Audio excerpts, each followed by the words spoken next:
Hi, I'm Jeff Davis of the Sonoma County Wine Library Association with today's visual oral history featuring Lee Martinelli Sr.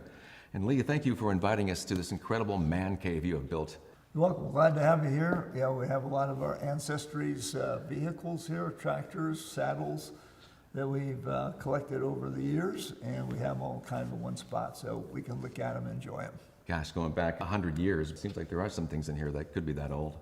Well, we actually go further than that, where some of our ancestors came in the 1880s. That's right. So, Still have some of theirs. so we're like 130 years old, 35 years old. These presses behind us are what my father used, and the crusher over here is what my father used to make wine, homemade wine. So it goes back quite a ways. Yeah. And what a rich history your family has here in Sonoma County, as we're saying, and that you're continuing to cultivate to this day. That's very true. And so we were fortunate to have our first generation, the grandparents of my father. They came from Italy in 1880s and settled in Sonoma County and actually in Forestville. And so I'm so happy that they chose Sonoma County in order for us to be able to start farming here. So that gave us our start. That was the first generation, and so now we have six generations. Six generations now. That's on crazy. Family, yeah. The Martinelli story began with Giuseppe, who was a young winemaker in Tuscany. Adding to the intrigue of the story is the fact that Giuseppe eloped with young Luisa prior to leaving Italy at the youthful ages of 19 and 16. That indicates a confidence in his skills and their strong desire to create a successful life in the land of opportunity. That's true, Jeff. He had the skills, but I also think that he and Louisa, not only did they have the skills, but the willpower and the foresight to leave their country, their family, and the country that they knew the language of, come to a foreign country. Yeah. That took a lot of fortitude. With Giuseppe's experience, he was hired when he moved here to work a vineyard with a gentleman in Forestville. Do you know if that vineyard still exists? You know, I don't know of that vineyard, and I don't know that there's any vineyard around there that I know that is that old. We're the only ones that still have the only original vineyard that Giuseppe planted. So, but I don't know of any other one in Forestville. Yeah, okay. He seems to have had good business sense because it was just a few years into being here that with the help from a friend, he was able to buy some land fairly quickly. And that's still part of the family to this day, isn't it? It is. We still have that original property that they bought, and we're just so fortunate to be able to have it, and hang on to it, and pass it on to the fourth, fifth, and sixth generation. So he was, as you indicated, he was very, very smart, and bought the land, and then he had, I understand, 12 wood choppers. They cut down the trees to use that lumber to build a house, to build a winery. And then they sold rails that went to San Francisco. They cut down tan oak trees, took the bark off, and they went to the tanneries in San Francisco. Then they made bark out of the rest of it. So that's how he was able to clear the land and build the building. So it was pretty good. Hauled it all with a horse and a wagon down Martinelli Road to River Road and put it on a train and sold it in San Francisco. That's what you don't think about when you're driving around. You see all these vineyards that at one point they were probably full of trees, full of redwood trees, and those are big trees to cut down. Yeah, they didn't have the D8s. In those days, it was a horse and plow to dig out the stumps that they had to have. And you're right, because part of the vineyard that my grandfather had planted was let go back in '55, and it's a forest now. I mean, you can't tell that there was ever a vineyard there. The trees are, 2 feet diameter. Yeah. As a side note about the time that Giuseppe was planting that vineyard and working in the farms, Paolo and Gemma's son, Tony, was born, and the first one in the family to be born here in the U.S., and he's the brother of your mother, Alma, is that right? He had quite an entrepreneurial spirit as well. He was very, very influential, very, very good. You're right. My grandparents on my mother's side, they came from Italy with my mother when she was 3 years old, back in the early 1990s. 1900s, and settled in Sebastopol, and they were apple people. And he did, he expanded. He was the largest apple grower in Sebastopol. Did very well. They were good people in agriculture. I want to bring them up a little bit later on in the interview. Yeah. But now Giuseppe, with his wife Luisa, began planting grapevines on their own property. By that time, they were starting to raise their 4 children, Lino, one of which was your father. That's true. Yeah, Lino was the youngest of the 4. His oldest brother, Fred, was 16 years older, and then was being an Ida, and my dad was quite a bit younger. And when my grandfather passed away in 1918, they looked at the hill and decided that they were going to let the younger brother take care of it. So at age 12, my dad started farming that hill with a 2-horse plow. And he farmed it until he was 87 years old. So he farmed for 75 years. Right. Yeah. Let's talk about that vineyard. That steep slope, which took a precarious effort to manage that vineyard, has led to its infamous name. Yeah, you're right, Jeff. I mean, it used to be all plowed with a horse and plow. And of course, they didn't have to worry about if the rows are exactly straight or not, because the horse would kind of go around through the rows. Yeah. But then when you get on a tractor, it's a different story. So about in the 50s, 1955, my father went to a tractor, tried a couple of them, and finally found a John Deere 420 crawler that he used for many years. I'm still using that tractor. Yeah. I used it last week, and I'll be using it next week. And it's just low profile, and it sits on the hillside because it's a 60-degree slope.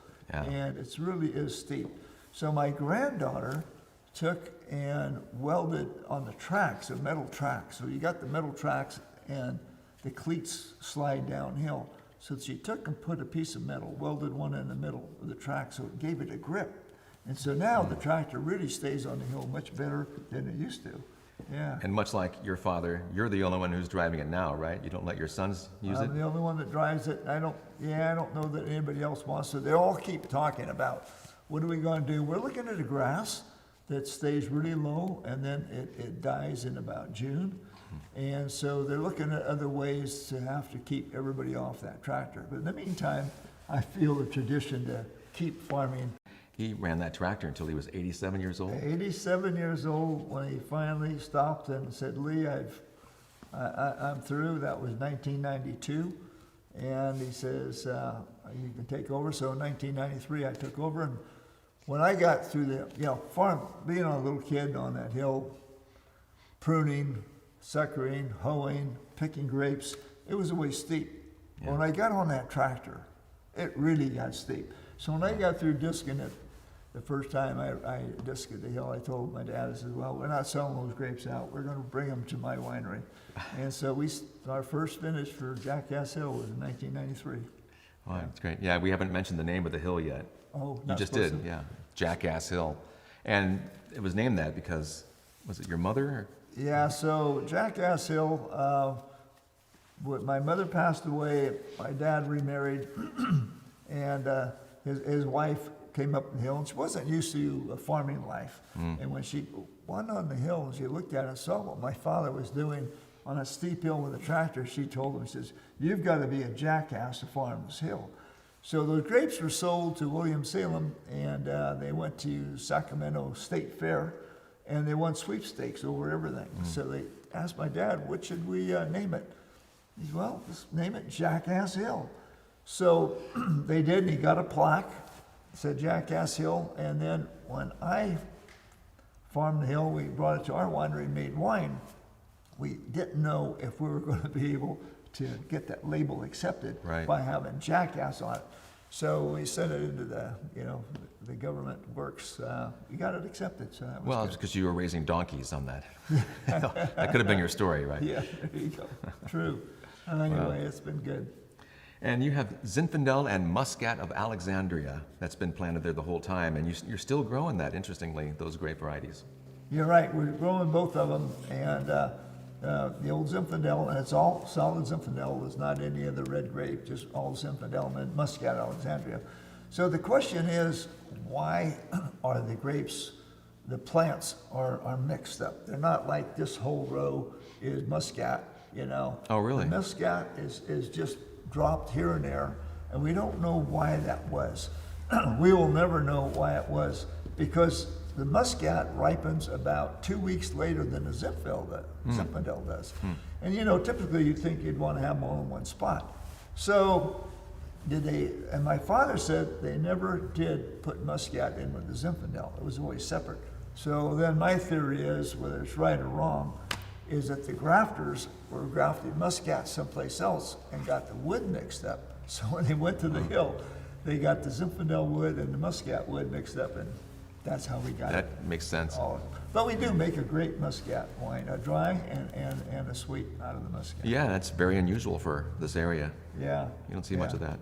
It was Although worldwide, that's one of the most planted Muscats, is Alexandria. Yeah, no, it was good. It was a popular wine when I went to high school, because I would bring that to some of the parties. And that was a good drinking wine. Yeah, they love to have Lee show up, you know. Yeah, oh, you got an invitation. In 1973, Lee took over management of his uncle Bondi's estate, which was comprised mainly of apple orchards, and began planting vineyards in the rich soil of the Russian River Valley. At that time, the Martinellis were not making commercially available wine yet, so Lee utilized his nurturing skills in another occupation. I was teaching school, and my grandmother, after my uncle passed away, she says she wanted me to come back and take over the estate.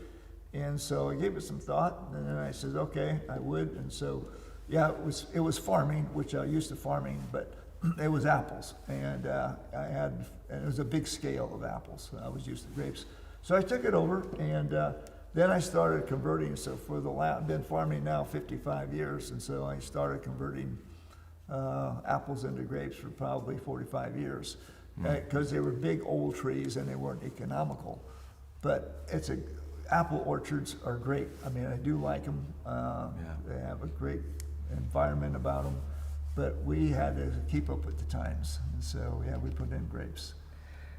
Yeah. You were considered a premium grape grower at that time, and you had great demand for your grapes from other wineries across the county. And so at some point, you and Carolyn, your wife, decided, let's start making our own wine. Yeah, that's true, and there's still big demand for our grapes, and so we did. We started changing our techniques, changed the vineyards over the last 15 years. Technology has really changed, spacing, rootstock, clones, and so we've gone from 12-foot spacing between rows. Now we're down to 6.5-foot spacing, and that's kind of where we stay, 6.5, 7 foot. And it's all about quality for us. It's very expensive to plant those kind of vineyards that take 2,000 vines to the acre, but that's what we have to have for our winery, and that's what other wineries like to buy from us. And what a great choice you made choosing those hop barns on River Road to be your winery and tasting room. They're such an iconic relic here now in Sonoma County. It really is, and there's a beautiful building. People look at them, they don't really, a lot of the young people, they don't know they're hop kilns, but they know the red buildings on River Road. Right. And so then when you talk about the cupuloses on top, and then they understand the difference between just a regular barn and a hop barn. Those cupuloses were used to help dry out hops, so that the moisture went out the top of the cupuloses. Once you were on River Road, I saw on your website there was a sign or reference to 4 young Martinelli children could be seen on the property hand polishing and packing Gravenstein and Golden Delicious apples to sell, along with fresh pressed juice, apple juice. So this is a good time to point out that your uncle had apples and that you took over. Your name's Martinelli, but you're not related to the Martinelli Apple Cider Company, are you? That's true. We did sell apples to the Martinelli Apple Cider in Watsonville for probably about 15 years, but no, we were not any part of, though we did have fresh frozen apple juice that we sold out of the hop kiln at one time. So yeah, it's been a while, but no, we're not related. But you're right, when we took over, there was a lot of apples, so we converted almost all of the apples into vineyard, and so that's what kept us in business. Oh, yeah. Yeah. I interviewed your daughter, Regina, as you know, years ago in the tasting room, and you can still see the writings of the hop kiln farmers who were there at one point. Back in the early 1900s, they wrote on the walls, wrote their names and such, and that's still in the tasting room on the walls, isn't it? It is, and it's on the walls, and it's on our baler that's built right into the building, the baler for the hops. It's there, and River Road was a train track, and that was taken out in 1960, and that's when River Road came in. And so there used to be the steam engines that went up and down River Road. We now, in our tasting room, on the sides, we've taken those big tanks of the steam engines, and that's what encompasses around our tasting room. We had to flatten them out a little bit. It's really thick steel, great big rivets. So what we've done with our properties, tried to bring everything into it that was on our property, whether it was the balers, whether it was the tanks from the steam engines. Even on the top of our tasting room, our rocks came out of the creek, Mark West Creek, on our property, had our grandchildren picking them out. Yeah. So we're just trying to keep it as authentic as possible. History is still alive at Martinelli Winery. Yeah. Your family now owns 11 vineyards in Russian River Valley, the Bondi Home Ranch is in Green Valley, and you're in Fort Ross Seaview too.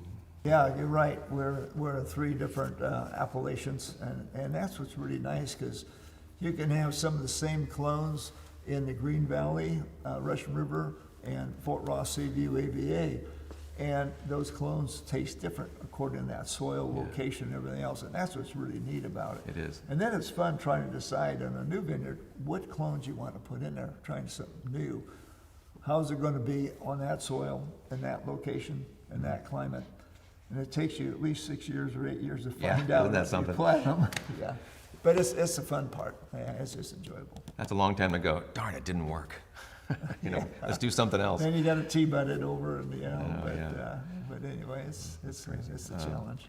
Well, as you kind of intimated earlier, to this day, you're still selling more grapes than you use to make wine, and 90% is still being sold? Yeah, probably around 85% is what we sell, and we keep the rest for ourselves. Yeah. And there's big demand for our grapes. We're good farmers, we do that. Along with Lee Sr., Lee Jr. and George continue the tradition of a proud legacy of caring for the land as growers and are 100% sustainably farmed. Correct. Yeah, we are. That's fantastic. We do that. And it's important. We like it.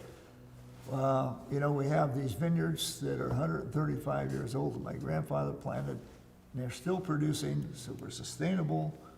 We treat the ground, and you won't ever hear me talk about dirt. It's always soil. Oh, okay. I always talk about the soil, because that's what it is. Right. And that's critical for us. If you've got good soil, you've got to have a plant that's going to grow well on it. Excellent. Yeah. Congratulations, by the way, for you and Carolyn being named the icons for the 2023 Sonoma County Barrel Auction that's coming up very soon. I think this is the second time you've been named an icon, isn't it? Well, I guess you just live long enough, and they finally put that up. We're very proud to have received that, and it's very nice. We thank the Sonoma County Vintner group that selected us. That's a great award for us, a great honor.